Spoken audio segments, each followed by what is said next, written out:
여러분, 제가 방학이 들어서면서 우리 아이들에게 EBS 강의를 듣게 했습니다.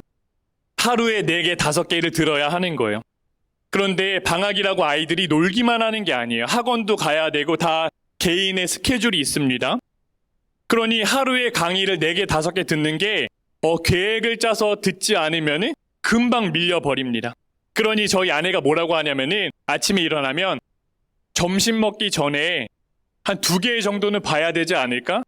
그리고 학원 갔다 와서 이제 아이들이 간식도 먹고 쉬고 싶잖아요. 이루야, 간식 먹고 나서 EBS 강의 조금 봐야지. 저녁 먹기 전에 봐야 저녁 먹고 나서 너희가 좀 편하지 않을까? 그럼 아이들은 막 놀고 싶죠. 방학이니까. 친구들 연락 오니까 뛰어나가고 싶습니다. 그러니 짜증이 나는 거예요. 그 말 한마디 한마디에. 그러니 나중에 저녁이 돼서 그 5개를 한 번에 다 공부해야 된다고 생각해 보세요. 짜증 납니다. 어른도 힘들다고요.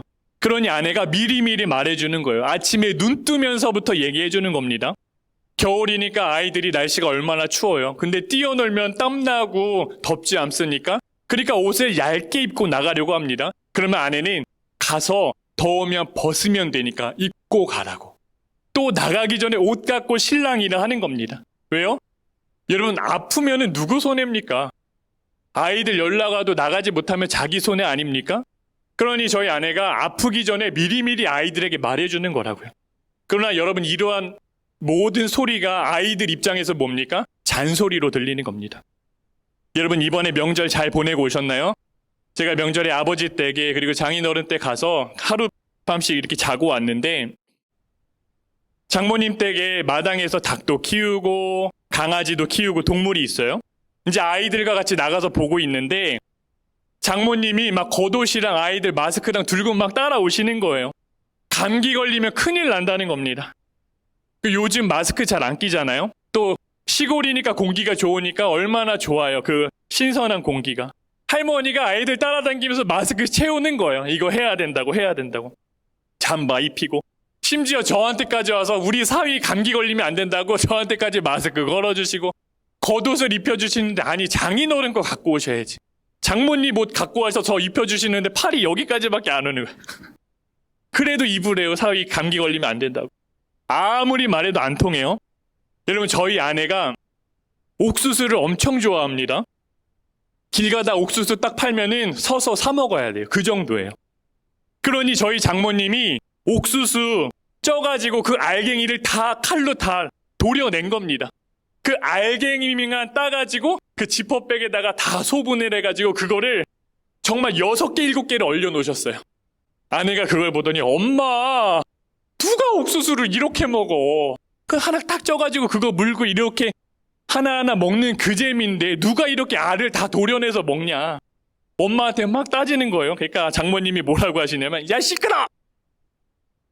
냉장고 자리 차지하잖아. 이렇게 먹으면 너 얼마나 편해. 너가 옥수수 좋아하잖아. 이거 설탕 조금 뿌려서 먹으면 좋아. 제가 처갓집에서 딱 있으면서 뭘 느꼈냐면은 장모님을 가만히 보고 있는데 저희 아내가 보이는 거야. 똑같아.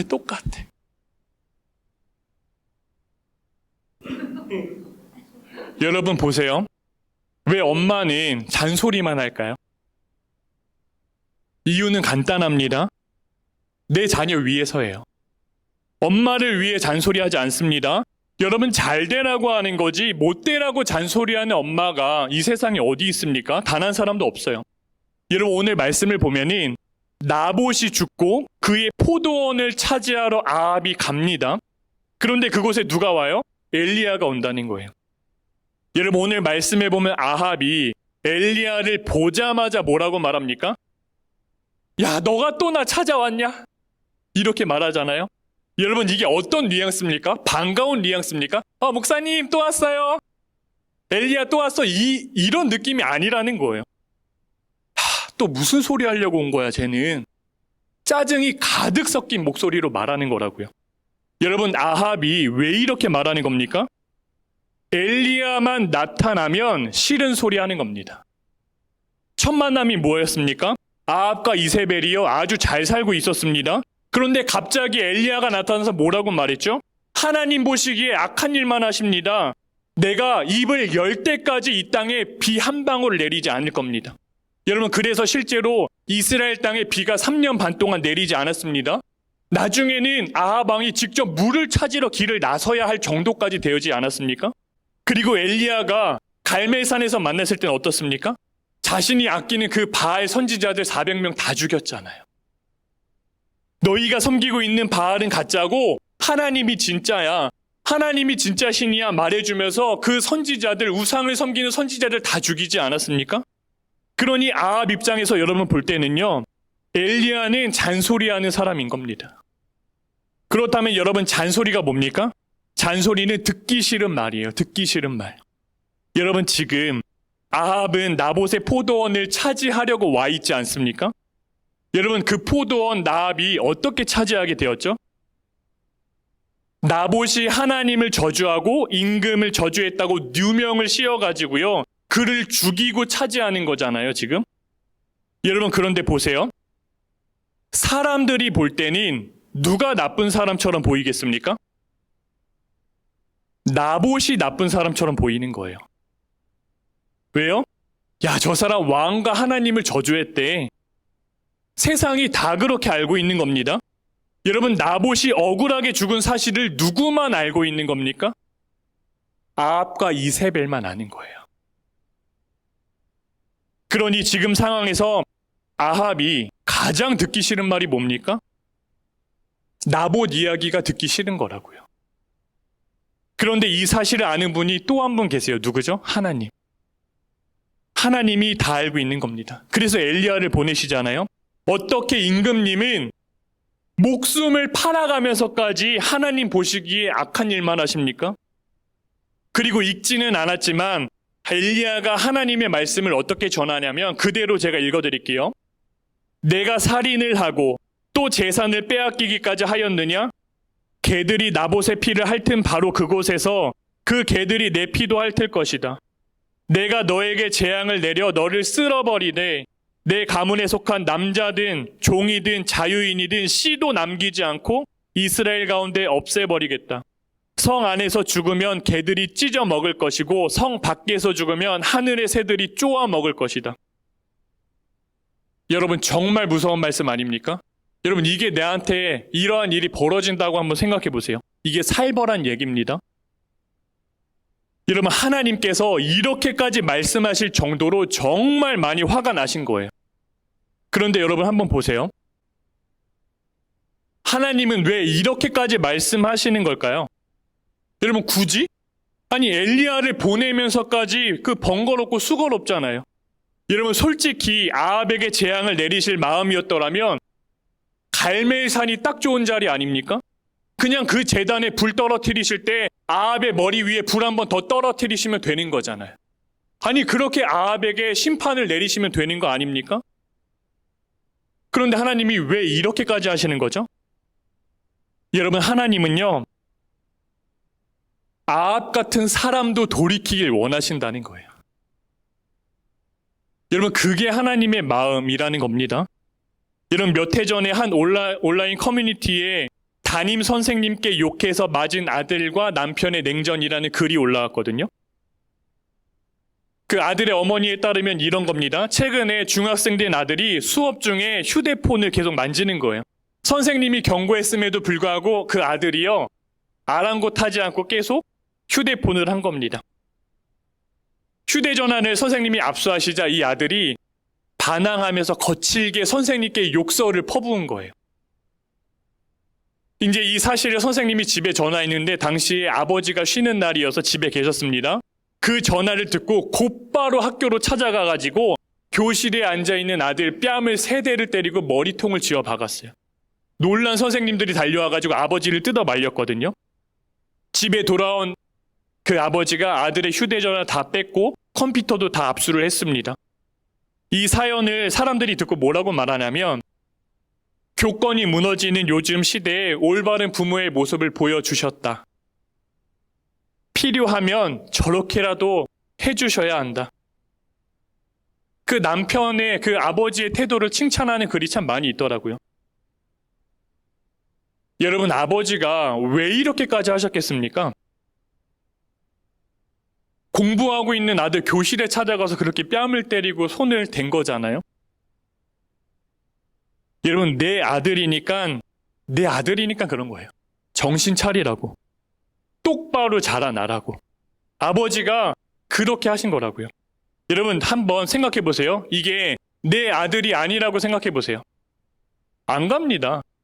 그냥 혀 찌찌 차고 말아요. 에휴. 고개 젓고 만다고요. 누가 거기까지 찾아가서 아들을 그렇게 강하게 훈계를 합니까? 내 아들이니까 견딜 수 없는 거예요. 포기하지 못하고 가시는 겁니다. 여러분, 선생님께 버릇없게 행동한 아들이 바른 길로 가기를 원하는 마음에서 아버지가 그렇게 하신 거라고요. 여러분, 저희가 이제 사순절을 보내고 있습니다. 여러분, 예수님께서 십자가에 달리셨을 때 양쪽에 강도도 십자가에 달려 있었어요. 형벌을 받고 있었거든요. 그런데 죄수 한 명이 옆에서 뭐라고 말을 하냐면은, 야, 너가 그리스도라면 우리도 한번 구원해 봐라. 이에 반대쪽에 있던 강도가 그 강도를 꾸짖습니다. 야, 너는 하나님이 두렵지도 않냐? 우리는 죄를 저질러서 이렇게 하고 있는 건데 이분은 아무 잘못도 없이 십자가에 걸려 있는 거라고. 그리고 그 사람이 예수님께 뭐라고 말을 하냐면, 주님의 나라에 오늘 들어가실 때 나를 기억해 주세요. 예수님이 그에게 뭐라고 대답하십니까? 오늘 너가 나와 함께 낙원에 있으리라 말씀해 주시거든요. 여러분, 이 말씀 들으면 우리가 어떠세요? 아니, 목사님, 무슨 예수님은 강도에게까지 구원을 베푸십니까? 여러분, 이미 십자가에 달려있다라는 게 뭡니까? 지금 그 사람들 죄값을 받고 있는 거라고요. 그러니 하나님 아버지의 마음은 뭡니까? 그러니까 마지막 그 순간까지도요, 돌이키길 원하신다는 거예요. 여러분, 말씀을 들으면 우리가 이렇게 생각이 될 수가 있습니다. 아니, 목사님, 그럼 우리도 그 우편에 있던 강도처럼 평생을 그냥 내 마음대로 살다가 마지막에 예수 믿고 회개하고 구원받으면 그거 되는 거 아닙니까? 이거 완전 일석이조 아닙니까? 평생 내 마음대로 살다 마지막에는 천국에 들어가고. 맞아요, 여러분, 우리가 충분히 그렇게도 여겨질 수 있습니다. 그러나 그 대가가 무척이나 크고 두려운 일이라는 걸 우리가 반드시 알아야 돼요. 여러분, 다윗 이야기만 봐도요, 우리가 알 수 있거든요. 사무엘 상에 다윗은요, 그 밧세바를 범하는 죄를 저지르고 태어난 아기가 죽고 그 다음에 자기 집안에 칼부림이 끊이지가 않아요. 아들들끼리 칼 들고 싸우는 겁니다. 나중에는요, 자기 아들이 그 아버지 다윗을 죽이겠다고 칼 들고 쫓아온다고요. 오늘은 이 부분을 다루지는 않아요. 그러나 그 죄의 대가가 크다는 것만 여러분 알고 우리가 다음에 이걸 또 나누도록 하겠습니다. 그러니 여러분, 그럼에도 하나님의 마음은요, 우리가 마지막 그 순간에도 돌이키길 원하신다는 거예요. 여러분, 예수님께서 돌아온 탕자 이야기하지 않습니까? 여러분, 그 돌아온 탕자가 아버지께 돌아올 때 어떤 마음으로 돌아온 겁니까? 아버지가 아직 돌아가시도 않았는데 내가 유산을 다 받아서 썼지. 이거는 아빠 내가 2번 죽이는 일이야. 나는 불효 막심한 놈이야. 불효자야. 나쁜 아들이야. 그럼에도 아버지가 내게 유산을 내어주셨으니 아버지 진짜 죄송합니다. 여러분, 회개하는 마음으로 온 겁니까? 성경을 읽어보면 그렇지 않아요. 회개해서 돌아온 게 아니라 여러분, 배고프니까 돌아온 겁니다. 죽지 못해 아버지께 돌아온 거라고요. 그럼에도 불구하고 아버지가 그 탕자를 어떻게 대해주시죠? 아들을? 버선발로 뛰어나와서 아들을 안아주시고요, 잔치를 베풀어 주세요. 아버지가 야, 너 회개했어 안 했어? 너 잘못했어 안 했어? 따져 묻는 게 아니라 그냥 안아주시고 잔치를 열어주신다고요. 그냥 다시 아버지 품으로 돌아온 것만으로도 기쁘신 거예요. 여러분, 아합이 오늘 말씀을 보면은 회개하거든요. 구약의 율법에 나와 있는 그대로 아합이요, 자기의 옷을 찢고 금식을 선포하고 슬픈 얼굴로 다닌다고요. 그런데 이 아합의 회개를 놓고 학자들마다 성경이 분분해요. 아합이 진짜 회개했을까? 이게 가짜일까? 진짜일까? 의견이 갈립니다. 그런데 제 입장은 성경의 앞뒤 내용을 다 읽어보면은 그렇지 않은 것 같아요. 그냥 형식적인 회개였던 것 같습니다. 왜냐하면 그 자리에 이스라엘 백성들도 다 있지 않습니까? 사람들 보니까 하나님의 선지자가 죄를 콕 집어 말하니까 회개하는 모습을 보인 것 같아요. 그럼에도 하나님께서 그 순간 아합의 그 겸손함을 보셨다고 말씀하지 않습니까? 그래서 아합의 때에는 내가 재앙을 내리지 않겠다라고 말씀을 해주신다고요. 여러분, 그리고 성경 다음 장 22장 1절에 보면은 뭐라고 기록되냐면은 3년 동안 이스라엘에 평화가 있습니다. 전쟁이 없어요. 그러니 이게 무슨 말입니까? 저는 이 구절이 하나님께서 3년 동안 아합을 기다려 주셨다라는 마음을 주시는 거예요. 그런데 결국에는 아합이 미가야 선지자의 말을 무시합니다. 그렇게 전쟁에 나가서 그 전쟁에서 죽게 돼요. 그리고 하나님께서 말씀하신 그대로 그의 피를 계가하게 됩니다. 그렇게 하나님의 말씀을 무시한 아합이 죽게 되는 거예요. 여러분, 성경에 뭐라고 기록됩니까? 죄의 삭은 사망이라고 기록됩니다. 여러분, 열왕기상은 바벨론의 포로로 잡혀있는 이스라엘 백성에게 주신 말씀이라고 이야기를 드렸습니다. 여러분, 이스라엘 백성들이 오늘 열왕기상 성경을 읽으면서 무슨 생각했겠습니까?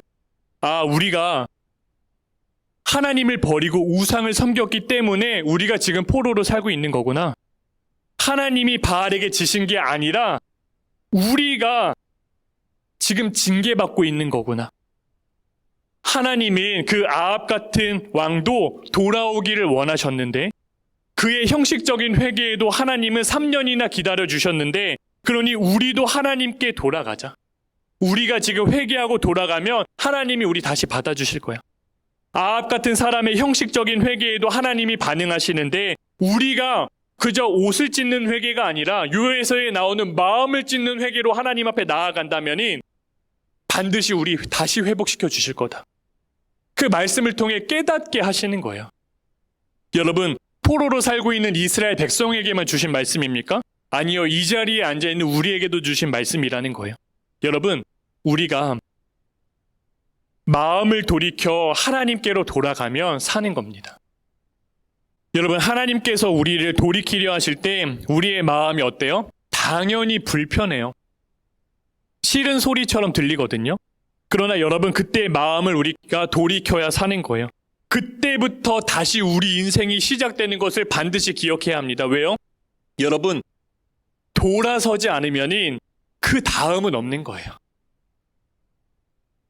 오직 죽음으로 기결되는 겁니다. 여러분, 아합이 그걸 그대로 우리에게 보여주는 거예요.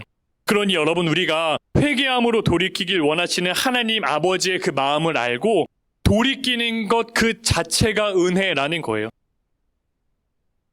여러분, 그 호통 판사로 유명하신 천종호 판사님은 아실 겁니다. 청소년 아이들 법정에 서면은 소년 재판으로 처벌하시는데 그냥 냉정하게 그냥 판결문만 읽어주시는 게 아니라 아이들과 부모님을 호되게 혼내세요, 아주.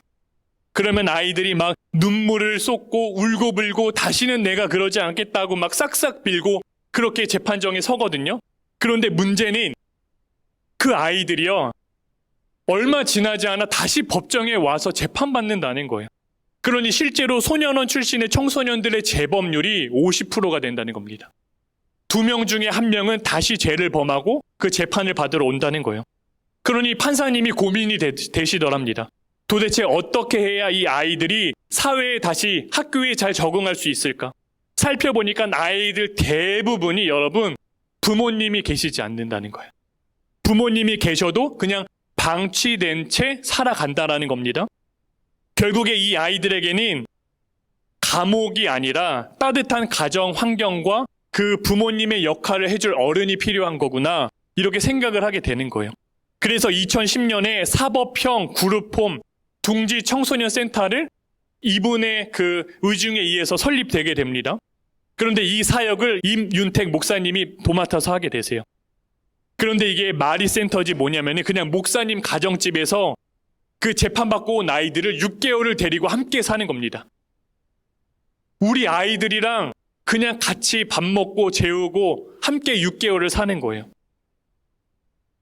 10년이 넘는 시간 동안 200명의 아이들이 목사님의 집을 거쳐갔다는 거예요. 여러분, 그 중에서 기억에 남는 아이 이야기를 해주셨는데 이 아이가 처음에는 부모님 없이 보육원에서 살다가 이제 거기에 적응하지 못하고 이제 방황하는 겁니다. 그런데 이 아이가 나쁜 친구들, 나쁜 오빠들과 어울리다가 붙잡혀가지고 정말 긴 시간 동안 여자아이인데 성착취를 당하는 거예요. 결국에는 그러한 사람들과 있다가 더 큰 사건에 휘말려가지고 재판정에 서게 된 겁니다. 그때 목사님이 국선 보조인으로 처음 만나게 되는 거예요. 여러분, 국선 보조인이 뭐냐면은 그 아이의 환경과 마음의 상태를 판사님께 대변해 주는 겁니다. 먼저 이렇게 상담을 하고 어떻게 살았는지, 어떤 환경에서 이 아이가 죄를 저질렀는지를 잘 듣고 이 아이를 대변해 주시는 거예요. 근데 그때 뭐라고 면담할 때 말하냐면 이 아이가 정말 그렇게 서럽게 우는 사람을 처음 봤다는 겁니다. 나도 이렇게 살기가 싫은데, 나도 그냥 다른 아이들처럼 평범하게 교복 입고 학교 다니고 싶은데 그게 안 된다는 거예요. 알려주는 사람도 없었고 보호해주는 사람도 없었고, 그게 너무나 안타까워가지고 그 마음을 그 판사님께 목사님이 전해주시거든요. 원래대로라면 이 아이의 죄가 중해가지고 소년원에 가서 2년은 살아야 되는 겁니다.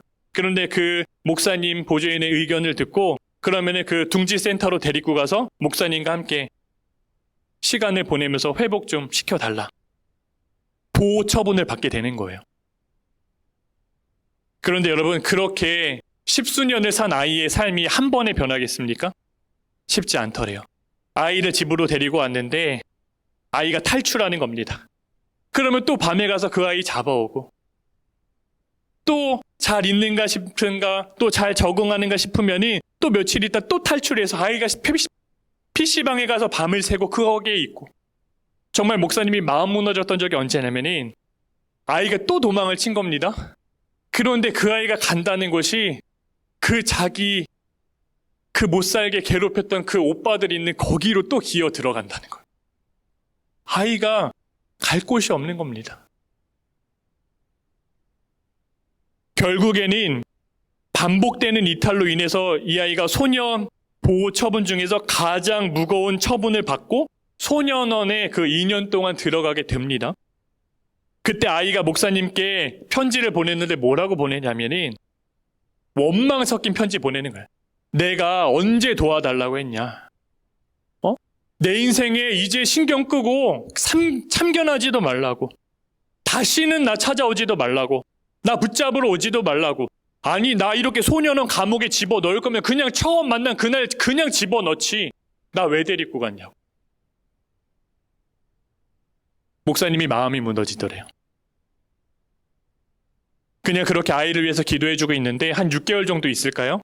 그 아이에게 편지가 다시 온 겁니다. 뭐라고 편지가 왔냐면은 목사님이 아빠보다도 더 나를 나의 아빠처럼 해주셨는데 정말 죄송해요. 제가 다시 아빠라고 불러도 됩니까? 그러니까 그 보호 처분 받고 있는 기간 동안 계속 아빠 하며 그랬던 거거든요. 근데 아이가 6개월 만에 다시 아빠라고 부르고 싶다는 거예요. 그렇게 소년원에 있는 동안 목사님과 이제 편지로 교제를 하는 겁니다. 2년 동안 아이의 마음을 글로 붙잡아 주시는 거예요. 그렇게 마음이 회복되고 아이가 소년원에서 공부도 열심히 해가지고요, 전국의 소년원 아이들 중에 1등으로 검정고시를 패스하게 됩니다. 그리고 이제 퇴소해가지고 목사님을 찾아와서 이 아이가 뭐라고 말하냐면, 아빠, 나 보호직 공무원이 되고 싶어요. 저처럼 길을 잃은 소년원에 온 아이들에게 그 아이들 도와주고 마음 품어주는 그런 선생님 되고 싶어요. 보호직 공무원이 이제 그 아이들 같이 섬겨주는 선생님 같은 분이에요, 소년원에서. 그러니 목사님이 그 아이의 학원비를 지원해주고 같이 꿈을 향해서 기도해주고 그렇게 계시다는 거예요. 여러분, 이 아이가 어떻게 돌아올 수 있었던 겁니까? 사람들은요, 자기 이용만 해먹으려고 하지 단 한 명도 나를 사랑으로 대해준 그런 사람이 없는 거거든요. 그런데 목사님은 나를 찾아 밤거리를 헤매고 거절당하면서도 싫은 소리 들어가면서도 계속 나를 찾아와 주시는 거예요. 여러분, 그 사랑에 정신 차리니까 이 아이가 살아나지 않습니까? 여러분, 본인만 삽니까? 자기처럼 어려운 시기 보내고 있는 아이들에게 내가 그 아이들 돕는 사람 되고 싶다고 말하잖아요. 그리고 실제로 그 길을 걸어가고 있지 않습니까? 여러분, 삶의 방향이 완전 달라지는 겁니다. 여러분, 불편하지만 내게 싫은 소리로 바른 길로 가도록 인도하시는 하나님이 계시다는 사실 하나만으로도 여러분, 우리에게 살 소망이 있는 거예요. 여러분, 아합이 엘리야를 보고 야, 또 너 나 찾아왔냐? 아이고 지긋지긋하다. 이런 식으로 말하지 않습니까? 그럼에도 하나님은요, 엘리야를 보내고 또 엘리야를 보내고 또 보내시는 거예요. 왜요? 그 사람도 돌이키길 원하시는 거라고요. 그대로 두면은 아합에게는 여러분 아무런 소망이 없기 때문입니다.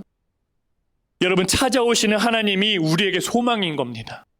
아합처럼 내가 어디로 가든지 모르고 달려가는 그 순간에도 그 이윤택 목사님이 만났던 아이처럼 나도 나를 포기한 그 자리에 그 순간에도 끈질기게 찾아오셔가지고 나를 바른 길로 가게 하시는 그 하나님이 계시다는 것 자체가 우리에게는 정말 귀한 소망이 되는 거라고요.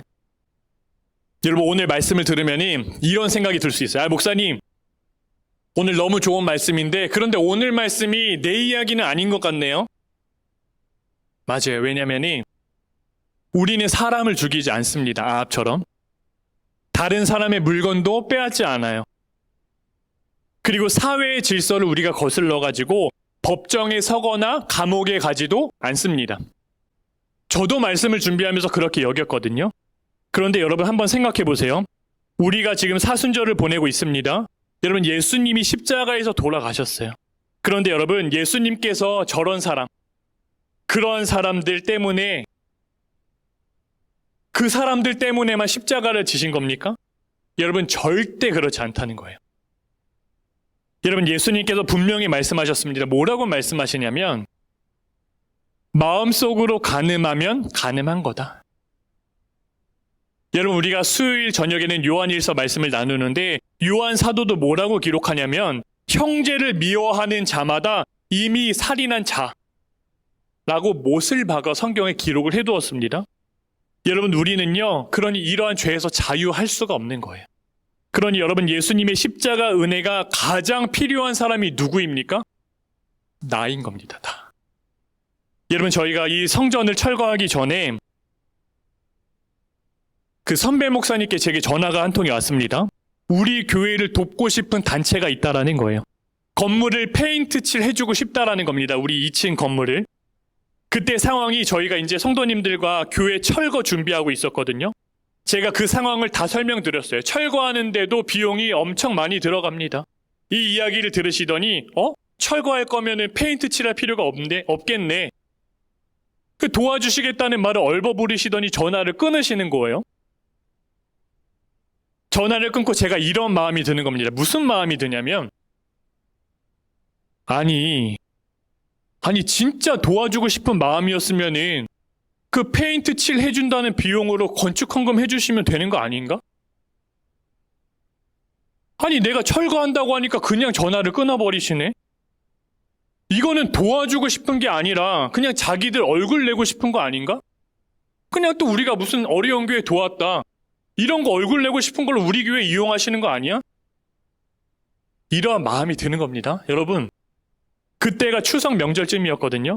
저희 아버지도 목사님이시고 형님도 목사님이에요.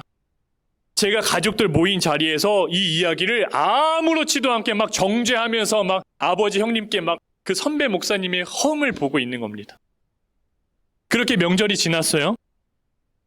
근데 전화 한 통이 오는 거예요. 뭐라고 전화가 오냐면은 그 선배 목사님이 페인트 칠이 아니라 그 비용으로 건축 헌금 보내주시겠다는 거예요. 제가 전화를 딱 끊고 그 선배 목사님께 너무 죄송한 겁니다. 그보다도 하나님 앞에 제가 어쩔 줄 모르겠는 거예요. 솔직히 여러분, 8년간 도와주시겠다고 막 말씀하시고 막 성전까지 들어와서 막 치수도 다 재가고 했던 분들 많았어요. 그런데 그 말씀에만 그친 게 정말 많았거든요. 그러니 사람 마음이 제가 그렇게 되는 겁니다. 거기서 오는 실망감에 막 무너진 날도 정말 많았다고요. 그런데요, 하나님은요, 건물보다 저를 바르게 세우길 원하셨다는 마음을 딱 주시는 거예요. 제가 아내에게 송곡교회 세워지는데 8년이라는 시간이 걸린 건 순전히 이거는 내가 부족해서 그런 것 같기도 해, 여보. 제가 여러 번 이야기를 했어요. 그러니 하나님께서는요, 여러분, 철거 직전까지도 교회가 세워지는 그 순간까지도요, 제게 찾아와서 말씀해 주시는 겁니다. 저는요, 여러분, 잘한 게 아무것도 없어요. 모두 하나님이 하신 겁니다. 여러분, 제가 그나마 진짜 잘한 거라곤 하나님께서 그렇게 마음 가운데 말씀하셨을 때 이 교만하고 정죄하는 마음을 하나님께로 다시 돌아섰다는 거예요. 그 일 하나밖에 없는 겁니다. 정말 감사한 것은 사람을 통해서, 그러한 상황들을 통해서 주님이 제 마음 가운데 찾아오셔서 너 돌이켜라. 야, 최재건 목사 그 마음 아니야. 돌이켜야 돼. 라고 말씀하셨을 때 제게 듣는 마음 허락하시고 돌이킬 마음 허락하시고 실제로 제가 하나님께로 돌아서게 하신 게 너무 감사하다라는 거예요. 여러분, 그래서 제가 지금 이곳에서 여러분들과 함께 하나님을 예배하고 있지 않습니까? 그 은혜 누리고 있는 거잖아요. 여러분, 제게 이보다 더 큰 은혜가 어디 있겠습니까? 여러분, 그 목사님이 센터에 있던 그 아이가 돌이켰을 때 어떻게 되었습니까? 나처럼 힘든 아이들, 내가 더 돕고 싶다고, 살리는 사람 되고 싶다고 그 아이가 그렇게 고백하지 않습니까? 여러분, 돌이키면요, 나만 사는 게 아니라는 겁니다. 나를 통해 다른 사람들까지 하나님이 일으켜 세우시는 거예요. 그런데 여러분, 오늘 말씀이 정말 놀라운 게 뭔지 아십니까? 우리가 자꾸 밀어내도요, 자꾸 하나님의 말씀을 외면해도요, 하나님이 끝까지 찾아와 주신다는 거예요. 여러분, 하나님께서 아합에게 엘리야를 보내실 때 아합이 또 왔냐 막 짜증낼 걸 하나님이 모르셨겠습니까? 하나님이 그 아합을 모르시겠어요? 하나님이 창조하셨는데 하나님은 다 아신다고요. 그럼에도 끝까지 엘리야를 보내시는 이유가 뭡니까? 돌아서라고. 여러분, 세상에서 밀어내는데 찾아오는 사람이 어디 있습니까? 여러분, 우리가 사람 관계 맺으면서 나 싫다는 사람, 좋아할 사람이 어디 있겠습니까? 싫다고 하는데 계속 찾아오는 사람이 어디 있냐고요? 없어요. 여러분, 그런데 하나님께서는 왜 그러시는 겁니까? 내 자녀이니까. 사랑하는 아들, 딸이니까 그러시는 거예요. 그만둘 수가 없는 겁니다. 여러분, 우리가 사순절을 보내고 있습니다. 예수님께서 십자가를 향해 걸어가셨어요. 도대체 예수님이 왜 그 길을 걸어가신 겁니까? 죄의 삭은 사망이기 때문에. 아합은 결국 돌아서지 못하고 그 길 끝에서 죽지 않습니까, 여러분? 여러분, 우리도 아합과는 모양은 다르지만 그 길 끝에 서 있는 거랑 똑같은 거예요. 그런데 예수님께서 그 길 끝에 나 대신 주님이 서주시는 겁니다. 내가 받아야 할 그 죽음을 예수님이 지시고 가신 겁니다. 왜요? 자녀된 우리를 살리려 하니까, 돌이킬 길을 열어주셔야만 하니까, 그래서 십자가 그 길을 예수님이 뚜벅뚜벅 걸어가신 거라고요. 여러분, 지금 여러분 삶 가운데 하나님 앞에 돌이켜야 할 일들이 있습니까? 가정에서, 일터에서, 사람과의 관계에서 아마도 생각나게 하시는 일들이 있을 거예요. 여러분, 그게 뭐든 크든 작든 여러분 상관이 없습니다. 중요한 것은 그 마음이 떠오르는 것 자체가 지금 하나님께서 여러분의 마음의 문을 두드리고 계시다는 거예요. 그러니 여러분, 용기를 내는 겁니다. 한 발짝이면 되는 거예요. 완벽하지 않아도 여러분 괜찮습니다. 탕자도 여러분 배고파서 돌아온 겁니다. 자기 살기 위해 돌아온 거라고요. 아합도 그저 형식적으로 옷을 찢은 것 뿐입니다. 사람들 앞에서. 그럼에도 불구하고 하나님은 받아주시잖아요. 여러분, 그렇게 3년을 기다려주지 않습니까? 돌이키는 것, 그것이 사는 길이라는 거예요. 그리고 돌이킬 수 있다는 것, 돌이킬 수 있던 마음이 있다는 것은요, 그 자체가 하나님이 나를 포기하지 않으셨다는 증거가 되기도 하는 겁니다.